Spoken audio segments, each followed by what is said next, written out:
Tu as acheté LVMH à 780 euros et aujourd'hui tu te retrouves bloqué parce que tu as des énormes moins-values. On est proche des 500 euros et effectivement, c'est un petit peu la catastrophe sur LVMH, mais pas que, c'est la catastrophe sur l'économie mondiale. En fait, Trump, il est en train de bouleverser toute l'économie mondiale avec ses droits de douane, avec les tarifs, mais surtout, on a des boîtes qui sont particulièrement touchées. LVMH, en 2024, les résultats ont été moins bons et forcément, l'action a fortement baissé. Je crois qu'on a perdu près de 25% en l'espace de quelques mois. Donc, effectivement, c'est compliqué. Maintenant, non, tu n'es pas bloqué. Je ne te demande pas, enfin, c'est absolument pas un conseil, hein, je ne sais pas pour qui je me prends, mais c'est absolument pas un moment où tu dois revendre tes actions.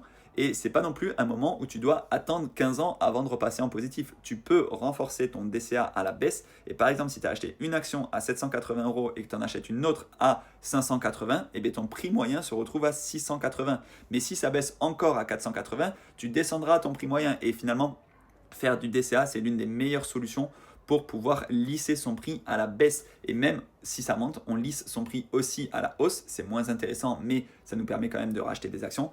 Et c'est pour moi l'une des meilleures stratégies. Comme ça, tu ne te prends pas la tête. Si ça monte, tu es content, tu es en plus-value. Si ça baisse, eh bien, ça te permet de racheter plus bas. Après, effectivement, LVMH, c'est une action qui est plutôt chère. Mais peut-être qu'en 2025, on pourra acheter des fractions d'actions dans le PEA. Pour l'instant, ce n'est pas possible. N'importe quel PEA, tu ne peux pas investir dans des fractions d'actions ou des fractions d'ETF. Maintenant, il faut tu ouvres ton PEA absolument. Si tu veux acheter des actions LVMH, ne fais pas ça dans le compte titre. Hein. Fiscalement, c'est pas du tout la même chose. Donc, si tu veux ouvrir ton PEA, je te mets le code pour Boursorama qui te permet d'avoir 150 euros de prime d'ouverture si tu n'as pas encore de compte Bourso. Et ensuite, tu ouvres ton PEA et ensuite, tu achètes des actions LVMH ou autre chose. Tu peux même acheter des ETF du S&P 500 dans le PEA et ça, c'est magique.